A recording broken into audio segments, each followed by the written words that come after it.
ಜೇನಂತೆ ಹರಿಯುವ ನದಿ ನೀರೆಲ್ಲ ಸಿಹಿಯಾದ ಜೇನಂತೆ ಕಲ್ಲು ಕೂಡ ಮೆತ್ತಗಾಯಿತು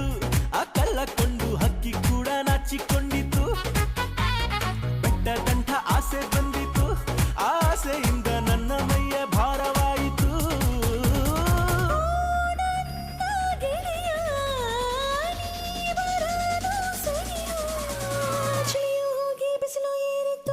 ನಿನ್ನಾಣೆ ನಾನು ಕತ್ತಲಲ್ಲೂ ಬೆಳಕ ಕಂಡೇನು